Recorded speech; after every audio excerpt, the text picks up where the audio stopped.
was starting to outperform Bitcoin, which we've usually seen is the trend in other market cycles where Bitcoin will lead the way in a bull market. It'll go through that price discovery phase. And then after time, the gains and profits that people make from Bitcoin trickle down into the altcoin space. And we've actually, we were questioning whether that would actually even happen this cycle because Bitcoin was just so far and away outperforming every other asset. But we're actually starting to see the trends and signs of that actually now happening. It's far outperformed Bitcoin over the last month and a half.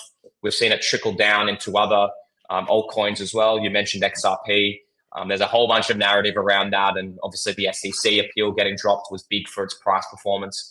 But even that is starting to, was rising to its all-time high. Now, as you mentioned, over the last week, we have seen a bit of regression in price, which honestly in crypto cycles is very natural and actually healthy for the space. We don't always want our asset prices just to continue to keep going up because we need that natural flush out in the market. But it also is impacted by, what we're seeing in terms of inflation metrics and things like that, which, unfortunately, traditional finance and the actual overall macro economy can still impact crypto assets and prices. And so that's, one of the key reasons we've seen a dip over the last sort of week. But the funny thing and something that I think is an interesting sort of narrative or even just information point to be across is that Bitcoin, as you mentioned, still hit its all-time high again sort of last week, and that is usually quite rare. Usually Bitcoin will go on its run and then it will outperform or consolidate and stay around the same rate.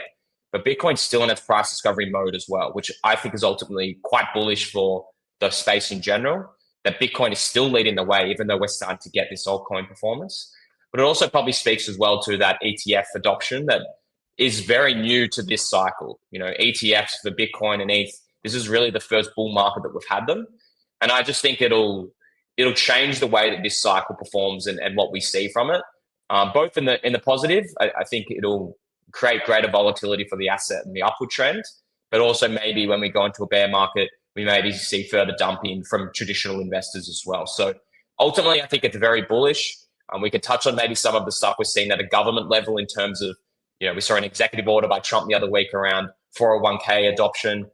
Paul Atkins, the new SEC chair, has now introduced Project Crypto. So there's a whole bunch of stuff that we can talk about and the benefits that will have on the space. But I think if we're talking about it from a pure price prediction or price performance indicator within the market, it's all very positive. And I think we've got definitely legs to run within Q4 and Q1 next year.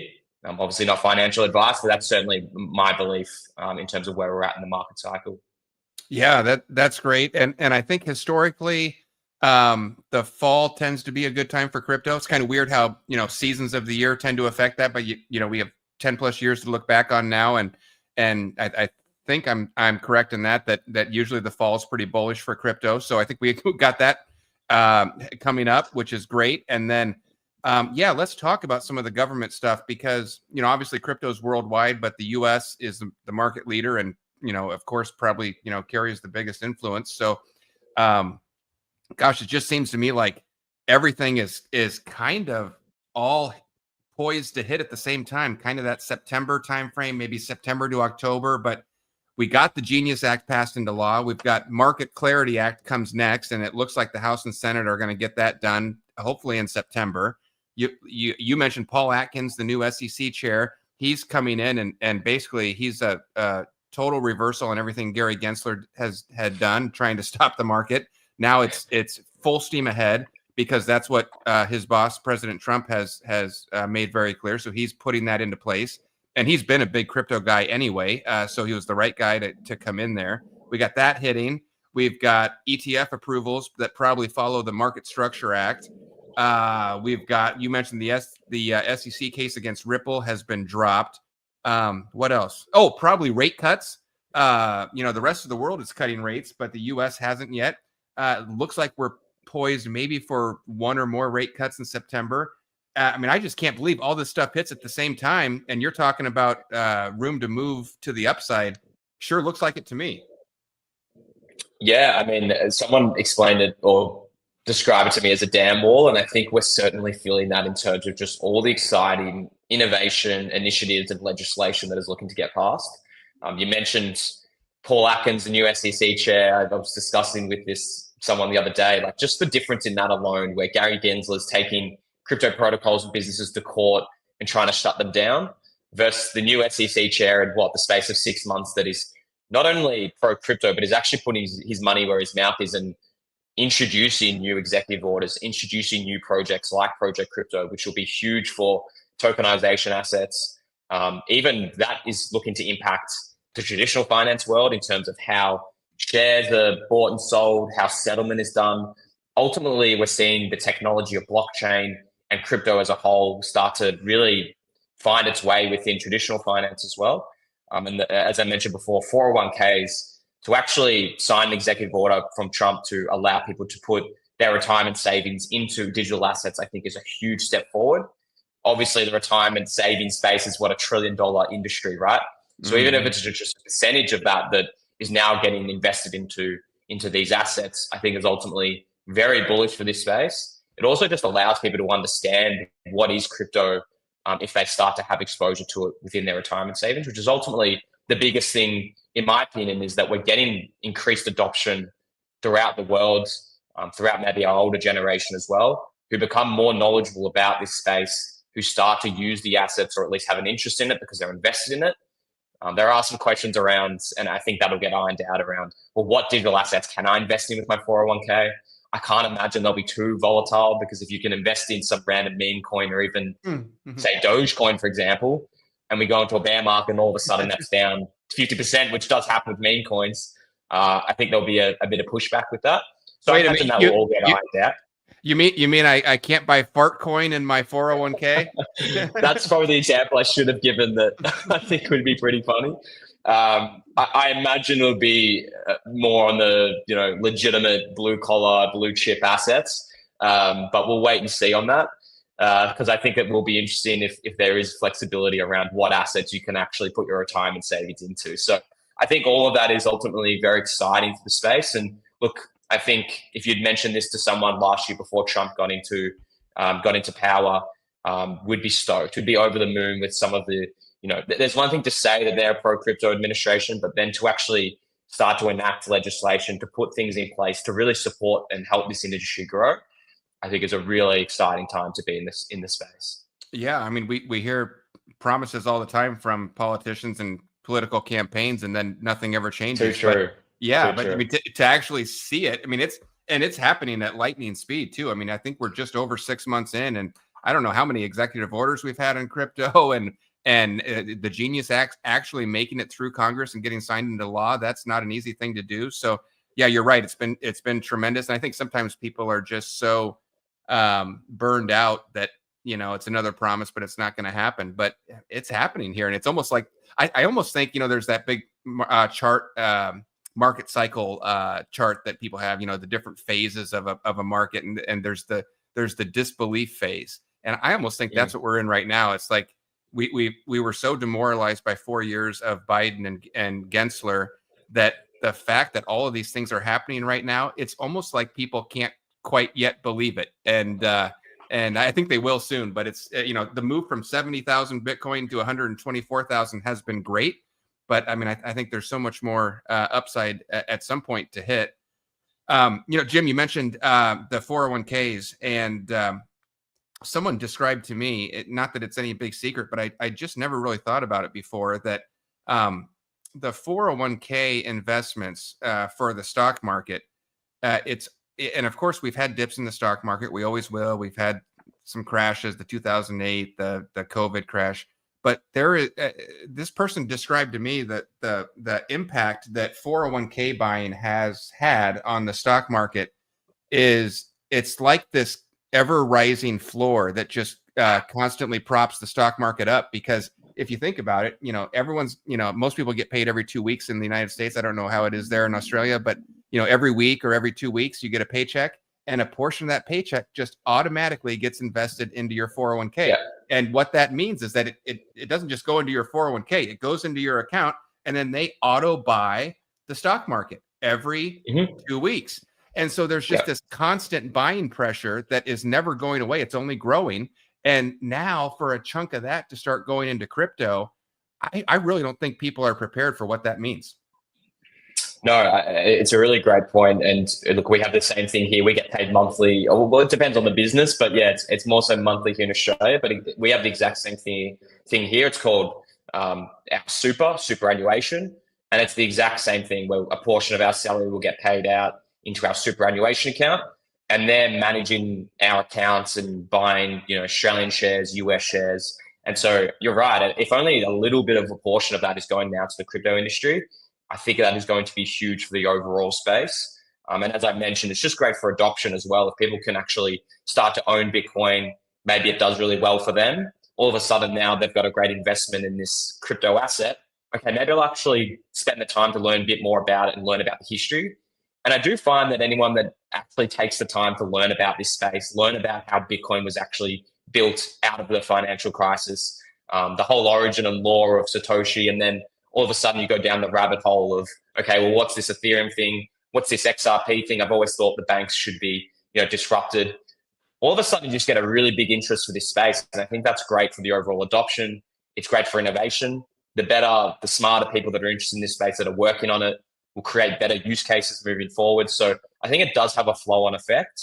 And it ultimately does start with, do I have, even if it's a small investment into this asset, once you buy something, you have an inherent interest in it and it doing well, so you learn more about it. So I think this is incredibly bullish for the US economy and the US ecosystem. But as I always try and stress to our US friends that, look, a lot of other governments, I know the Australian government for sure, looks at what the US is doing as a bit of a role model in terms of, okay, how should we operate moving forward? And so I'm even more bullish that this will then flow into European governments, the Australian government, and the US will lead the way, but other governments will follow, which will have even greater, global impacts on this space. Oh, that's a great point. Yeah, I love that. Yeah, hopefully so. And a little change in roles there, because while we were essentially frozen for 4 years under Biden and Gensler, it was the rest of the world that kept crypto growing, and especially places like the UAE and Dubai, and so they led the way, and thankfully so. And then now maybe we can step back in and push it even farther forward. You mentioned Paul Atkins, our new SEC chair, and what he's labeled Project Crypto. I saw a quote or a story from him that said what they're working to do, among many other things. But one thing, and I love this because this is always my question or issue, is he said, we don't want to just do this through executive orders or through new directives at the SEC that can just be totally undone when the next administration comes in, whatever that may be. At some point, Democrats come back into office. We don't want to leave that door open. So he said one big thing he's doing with Project Crypto is, I think he called it future-proofing this, so that it's basically this system that they're setting up is protected and can't just be undone by someone in the future. And I thought that was so wonderful to hear. Kind of like the difference between an executive order here and an actual law that gets passed into effect. One is a lot more powerful than the other. Yeah, I mean, that's a really great point, because I feel like all the great things we've spoken about, the usual counter argument to all of that is, well, if a new administration comes in 3 years, they could just scrap it all. And I personally don't know how the laws and executive orders actually work in the US in terms of, once something's introduced and passed, is it safe moving forward? So that's really great to hear, because I think that's probably the one worry, that we have so much rate of progression in this next 3 or 4 years, and then things will change with the new administration. I'm also, though, personally of the belief, and I'd like to hear your take on this, that by the 3 years are up, so much would have been done, so many more new people have been introduced to this space, so much more capital has gone into it, that again, it's like that damn wall where, okay, and a new administration may not be as pro-crypto. I feel like no administration at this point can be anti-crypto, though. I feel like we'll be past that point. At least, that's my hopeful thinking. Maybe it's a bit wishful. But I do think that, the advancements we've seen in this 6 to 8 months has been significant. I can only imagine what this space will look like after sort of 3 or 4 years, and, the new players that will enter this space. Yeah, I think you're spot on. I mean, it's the proverbial toothpaste has been squeezed out of the tube, and it's not going back in. I mean, even if you wanted to, you're not getting that back in the tube. I mean, really, I would say, and maybe you can comment on this, but I certainly am not an expert. I do study this a lot and I cover this a lot in the news, but everything I'm seeing, this is not a passing fad. This is not, it's not something small or something that is, like you said, is going to be able to be reversed in the next 3 years.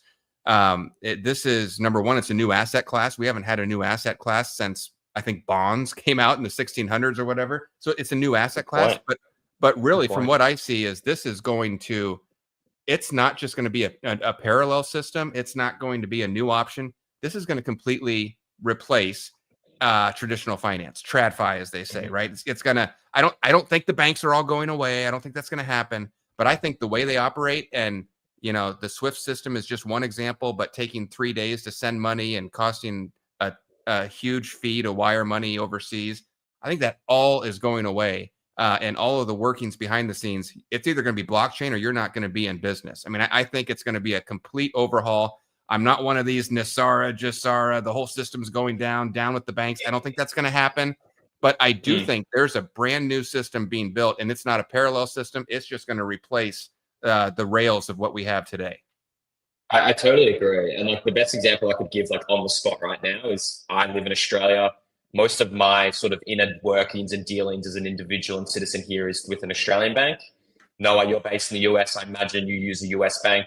If I wanted to just send you money right now, I can only imagine how long it's going to take me, how long it's going to cost. I'm going to have to transfer from Australian dollars into US dollars. That could take days and that could be tons of fees involved. Whereas if I wanted to do it on the blockchain, I could just get your wallet address. I could send you USDC and it'd be in your account in a couple of seconds.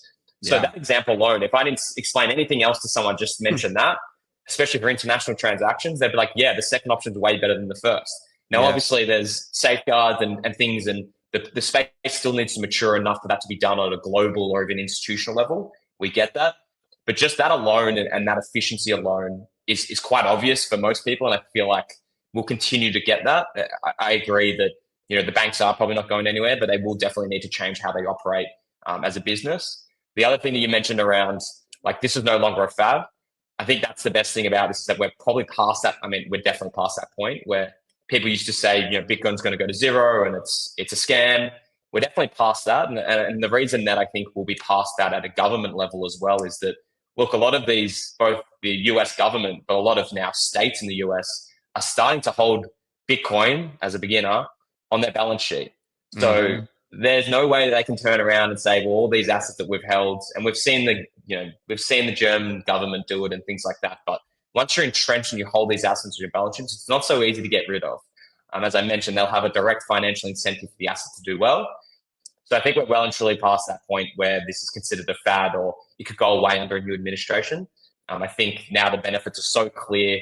And the asset class, as you mentioned, is a completely new asset that's valued in the trillions. Like, that is not going away. That's not a fad at this point.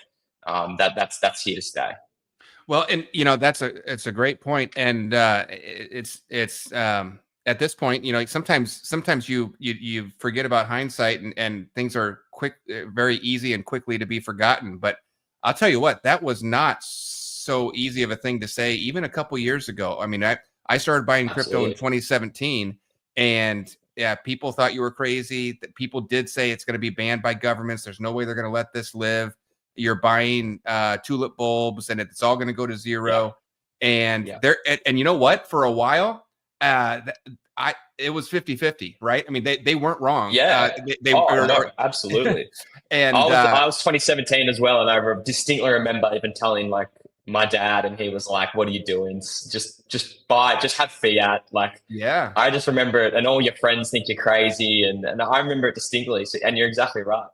And I mean, Bitcoin, huge drops in price. The entire market cap of all the cryptos, far under 1 trillion.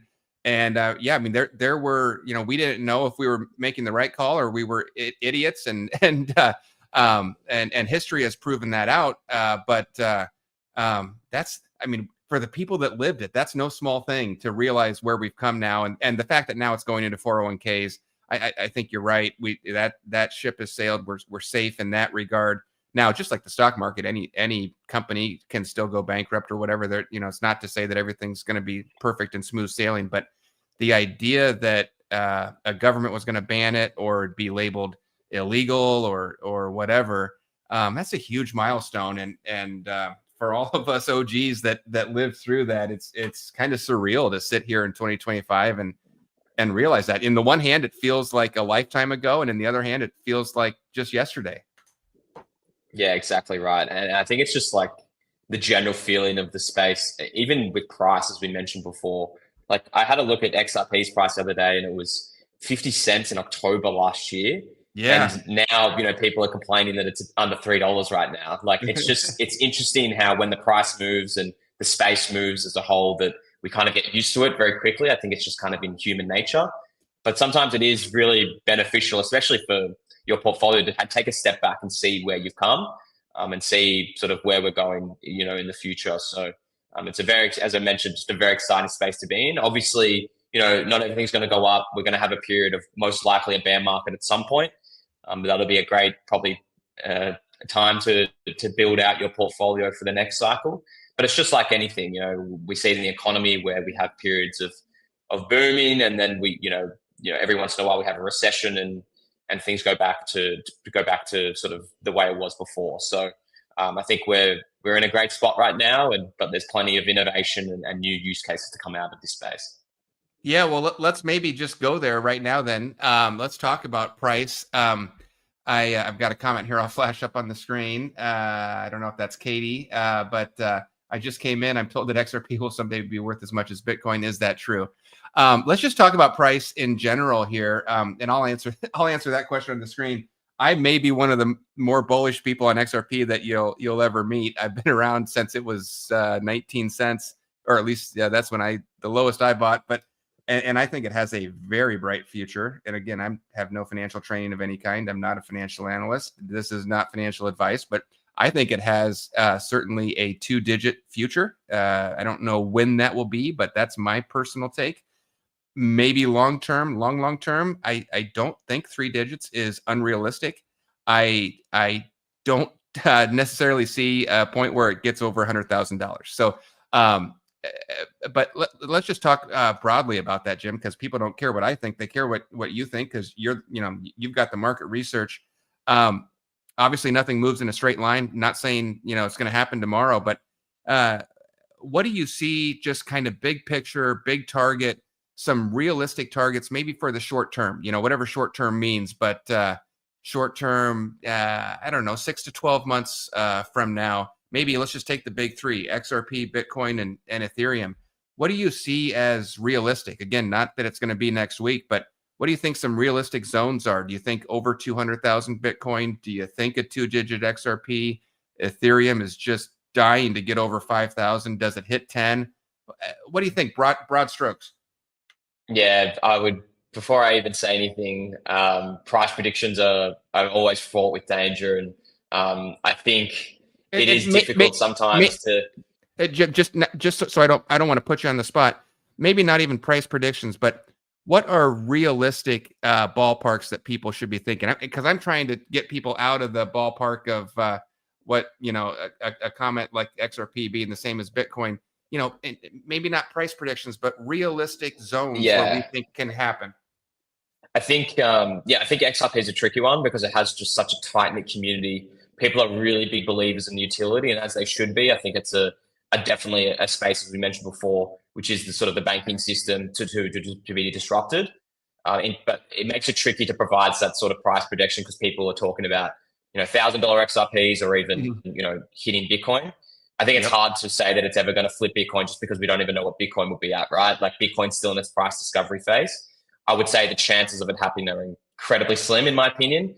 Just if you look at the way in which XRP is currently already valued in terms of its market cap versus Bitcoin, the amount of supply that will still need to flow into the market. Now, that's not to say that I don't think it's a great asset to potentially hold, but I'm of the same belief of you where I think if it hits double digits in this bull cycle, I think it's done incredibly well.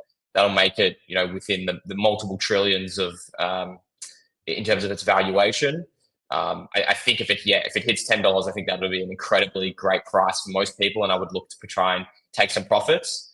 But in terms of where I think it'll probably land, I think maybe sort of the 5, 6, or 7 mark. Again, I'm probably more inherently pessimistic than most, but that's kind of where I see it probably landing in this cycle. Now, that's not to say that can't, if we see that XRP gets its own ETF within the next sort of 3 months, that could really start to spur it along. We have seen ISO coins in general really outperform the market. We saw that November period once the SEC case was dropped for the first time before it went to appeal. That asset rose from 50 cents nearly to, I think it was like $2 or something overnight, right? So it has a lot of pull. It has a great utility and an area that it's trying to disrupt, which means it can overperform in the market for certain periods. But that's where I see that. In terms of Bitcoin, again, it's still in that price discovery phase, which is great. I can't personally see it going over 150K in this cycle. I think that's kind of where it will probably end up, maybe a little less, maybe a little bit more. But I think it's still got some room to run. I'm ultimately long term very bullish on Bitcoin. I can't really put a number on it, but I do think it'll be, it'll 2 times, 3 times what it's currently at. If that, within sort of the next 5 to 10 years, I could see it growing even larger. Again, none of this is financial advice. I just have a big belief in Bitcoin being that ultimate store of value over the long term. And then Ethereum, it's hovering around 4.3. Ethereum needs to hit its all-time high, as does XRP in this cycle, for me to be ultimately bullish on the asset long term. I think it will get there. It was hovering at one point around that 5K mark, which we're all looking at intently. I think it'll pass that. I think Ethereum, will probably be around either the 5 to 7K, 7.5K in this cycle. I think 10K, as much as we'd all love that, is probably a bit too far for it to run. But again, what seems too far right now at 4.3K might seem pretty easy once it's gone up. It could shoot up to 8K by the time it's December, and all of a sudden 10K is in its sights. So I think they're kind of some benchmarks. Again, I could be completely wrong. We're all kind of guessing at the end of the day. And ultimately, I think what people sometimes forget is we are very much beholden to what actually happens at a macroeconomic level within the US. You mentioned rate cuts before. That would be quite significant for the space. I think that will really start to accelerate this bull market. But we're starting to see inflation start to rise a little more than we anticipated. So if those rate cuts don't happen, that ultimately probably caps the upside in terms of this bull market. So whilst we may have our price projections on the actual asset and our belief in it, a lot of the time it does come down to, okay, what's actually happening within the economy, and where does that then lead us to, in the future, if the economy does go into a downturn in 2026. Usually risk on assets like crypto will follow those market forces, and we'll see some sort of regression in prices. But yeah, there's some price predictions. Well, not price predictions, but price sort of parameters. Yeah, but I'd love to hear your thoughts on them as well. No, I think that's great. Obviously, your thoughts are more valuable than mine, but I from everything I see, everything you just said there is, I think, extremely well said and well thought out. And I think maybe on the conservative side, which is great, because what I wanted to say is, people think the hardest thing is, figuring out what to buy or when to buy it. I think the hardest part is when to sell it. And definitely, because you don't want to sell too early, you don't want to sell too late. But one thing that I have always thought is good advice, and it's not personalized financial advice, it's just kind of good wisdom, is nobody ever went broke taking profits. So you talk about XRP in the $5, $6, $7 range. XRP's never been higher than 384, or by some people say it was more like 350. But XRP's never been in the $4 range. So if it hits the 5, 6, 7, that's really good profits for anybody that's ever bought XRP. Maybe you bought it at 50 cents, maybe you bought it at $2, but selling at 5, 6, or 7, not a bad deal. It's not going to hurt you. It's a good deal. And Bitcoin, you said 150,000. That's also not a bad deal at all. Ethereum, 5, 6, 7,000. Pretty great for anybody that's ever bought those 3 assets. So I think that's one really good thing for people to keep in mind, is nobody ever went broke taking profits. And the other thing is, just like you can, I think it's really just generally wise wisdom when people talk about dollar cost averaging when they buy. set a weekly buy and forget it. I'm going to buy $100 of Bitcoin every week. Just turn that auto buy on and just let it dollar cost average over time, or a daily buy or whatever. You can do the same thing on selling too, right? I mean, you don't have to say, it's Tuesday and XRP's at $6. I'm going to sell the whole thing. Sell a chunk the next week, sell another chunk the following week. So I think those are great strategies for people to keep in mind as well. But Jim, I really like your price ranges. I think those are realistic ranges to think about. I don't like doing price targets either, but I do like talking about what's realistic. The question also kind of begs, I think you talked about this a little bit. Let's see here, get my settings right. This is a fun website. I'm sure you've been on this, but I don't know if other people have seen this. This is a calculator that will take one asset and tell you if it gets the same market cap of another asset, what would it be trading at? When we talk about, could XRP ever flip Bitcoin? And, when people talk about that, they're not talking about the price of XRP being higher than it. They're talking about the market cap, which is price times circulating supply. So if XRP were to get to $38, which I think is very unrealistic this cycle, maybe some point in the future, and Bitcoin had its current market value, it would flip or be higher than Bitcoin. Now, what you said and what people never seem to take into account here is, if we're living in a world where XRP has shot up to $38, it's probably likely that Bitcoin has also risen and might be 150, 200, 300. So the analysis breaks down a little bit, but it is fun to look at this in terms of, XRP doesn't need to go to $1,000 to have a larger market cap than Bitcoin. It kind of puts a little color around it. And I find that interesting to look at every once in a while. This is I've never seen this website. So this is actually really cool to see. But it does really speak towards. It's called marketcapof.com. I'll have to check it out because I love this kind of stuff. But yeah, it's in that scenario, you've had it 13 times, which is pretty good. But I think the question before was, can XRP gets the price of Bitcoin? I think you can see from this alone that given the market cap of XRP currently, if it was to get, then that's $38 to match Bitcoin's current market cap today, which, as you rightly mentioned, look, these assets will massively overperform what their market cap is today, even XRP. But if we're just going off kind of today, for it to get to what is Bitcoin now, 114,000, you can just see how large of an asset in terms of the market cap that XRP would have to be for it to get to that. And how well it would have to perform and be like the best performing asset of all time, right? Like a 13 times is amazing. Right. I don't even know what the math is for it to get to 114,000, but you can kind of just see from that alone that, look, it's probably not going to get to that price. But I guess you'll never say never. But yeah, I think it's always worthy to do this kind of analysis. As you mentioned, I think taking profits on the way up is great. And it's not a binary event, as you mentioned, where I have to sell my entire portfolio 100% or I sell none of it. I think we're all guilty of maybe thinking about it that way.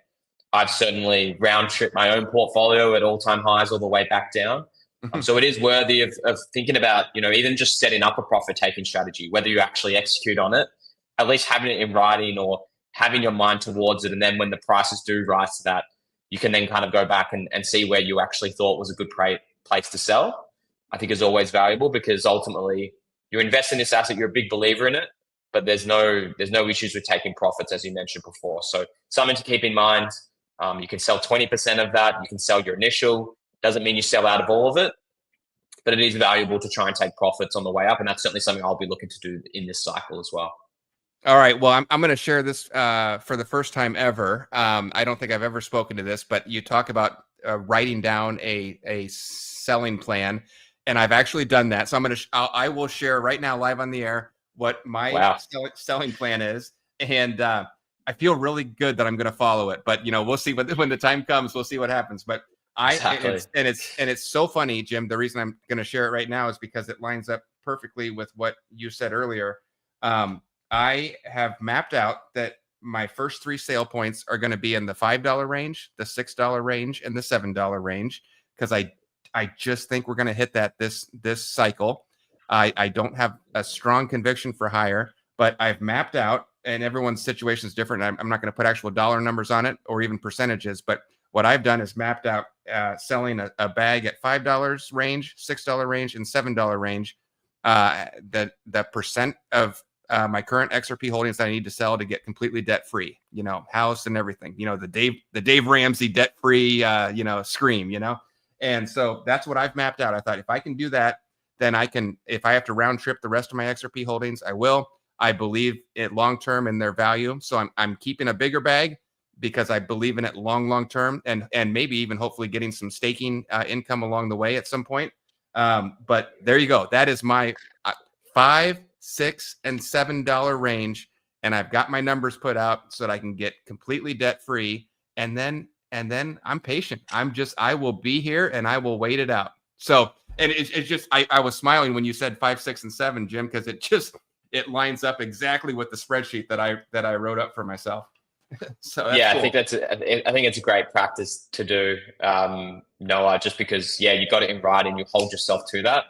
And then, let's just say it's at $6.50 and you haven't actually sold at the $5 amount. You can always just go back to it and say, okay, well, this is what I thought was a good price.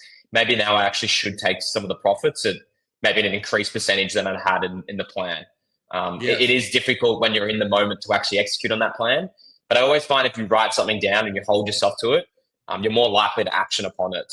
So greed is a powerful thing, and I've certainly been guilty of it, as I said.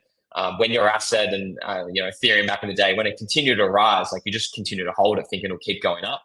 At some point, it will go down again. That's just the way that these cycles work. So I think it is great to have a profit taking strategy in place like you've got. Yeah, that's great. Well, gosh, we've been rolling here for almost an hour. I suppose we probably better wrap it up here in just a minute. If anyone has any comments that are questions that we haven't gotten to, drop them in here. But we've just been rolling and covering a lot. And probably I probably should wrap up, Jim, with how you and I got connected in the first place, which is your company, Caleb and Brown. I've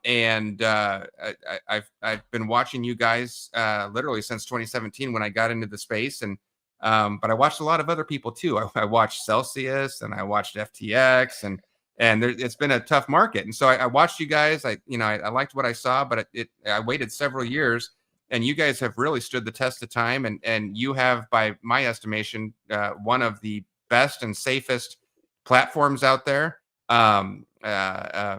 Safe storage, institutional grade storage of crypto that keeps it safe from hacks and scams and all that type of stuff. And then on top of that, a personal, when you sign up for an account, you get a personal broker that's assigned to you, that'll be the person that you talk to every time you want to do something, you want to buy, you want to sell, you want to just talk to somebody about some thoughts and see what they're seeing. And am I crazy? And, you can call them up, you can email them. And so all of that, and I finally watched and was so impressed with how you guys have stood the test of time over there that got in contact and wanted to partner up. And so that's what we did. And I had it at the top of my screen, this whole chat, but I've got a website I set up. It'll take you right to the Caleb and Brown page that looks like this. If you type in safewithnoah.com, that's SAFE, safewithnoah.com. That's going to take you, and I put safe in there because I think it's so important that the number one thing in crypto, do it safe, avoid scams, avoid all this stuff, and work with good exchanges.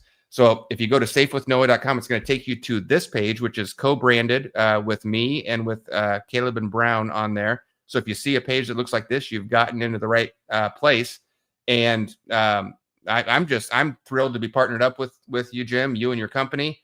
And it's been great. I was trying to run the numbers before we got on here, but I think it's somewhere in the neighborhood of 600 or 700 people, starting to push closer to 1,000 here that have, after I started talking about you guys, have gone over and created an account. That's awesome. And the feedback I've gotten from those people about the process has been wonderful. Totally free to set up an account. So I'm not here trying to sell anybody on anything. I'm just trying to tell you crypto can be a dangerous landscape out there. And I'd like you to, if you want to do it safely and do it with a company you can trust, and do it with a company that is just kind of like how we've bought stocks our whole lives. You can actually call up and talk to a human being, and it's the same person every time. They will become your broker that you can talk to. They'll get to know you. They'll get to know your preferences, your experience level. Are you on the riskier side, or are you on the conservative side? How old are you? What's the right risk profile for you? What's your stage in life? Do you have a family, or do you not have a family? What do you have other holdings? They'll look at all that with you, and then they'll help you map out a personalized plan, which is really cool. So anyway, it's at the top of the screen, safewithnoah.com. It is totally free to set up an account, and hundreds, almost close to 1,000 of you have done that. And what I would encourage anyone that's hearing my voice right now to do is, crypto's exciting right now. Jim and I have been talking about it all night. It set all new all-time highs. Now for the last couple of weeks, we're down just a little bit. I think there's another very exciting wave coming. But what happens every single time, and I know I'm never going to change this psychology, so I shouldn't even try, but every single time my inbox blows up with people emailing me when Bitcoin and XRP are setting new to all-time highs. People saying, hey, you've been talking about that XRP thing for a while, and I'm kind of thinking maybe I should get some. And I'm going, guys, not at all-time highs. I mean, I think it's still going a lot higher. So, okay, but where have you been when I've been talking about it all these years? And so what I would encourage people to do, even if you don't plan to buy any right now, is just get an account set up so that you get your foot in the door. Meet your broker. All of this is free. You don't have to place a trade or transfer money in or transfer crypto in order to get access to a broker or to have that first phone call. That's completely free. You can do that. And there's only one fee ever at Caleb and Brown.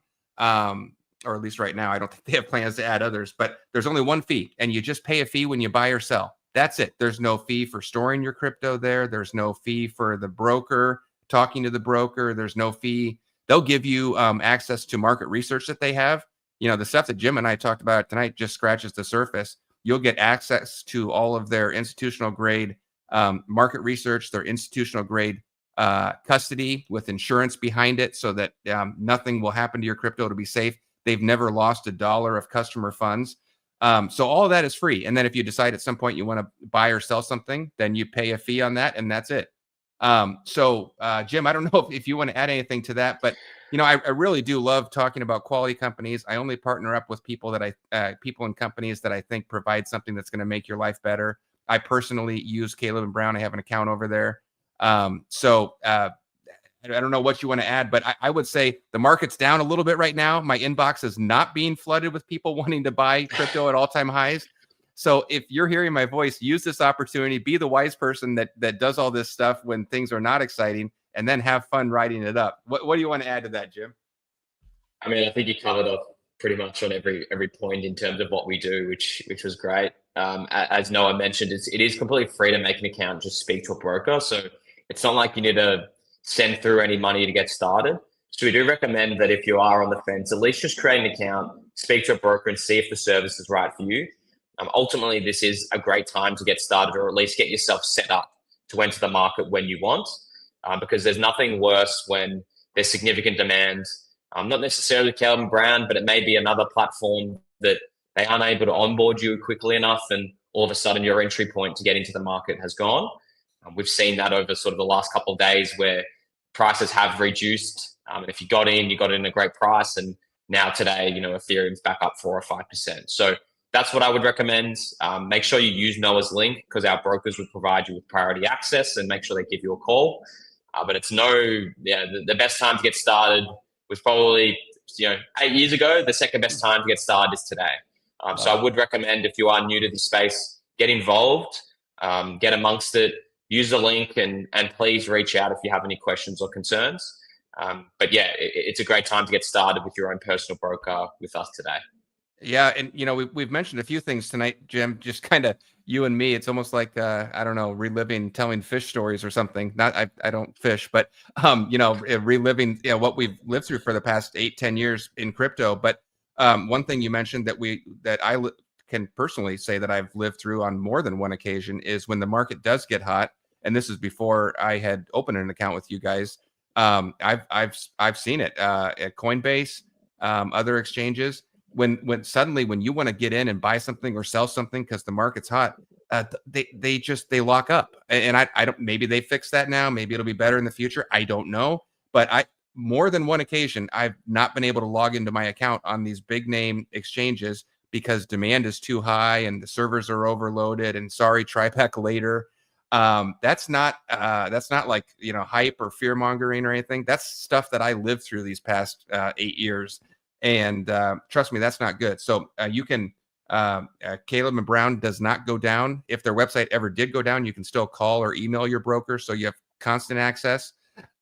So you can always place those trades. That's a really big deal that we shouldn't gloss over, because that is incredibly frustrating and scary too when you can't log in. It's like, are my funds still there?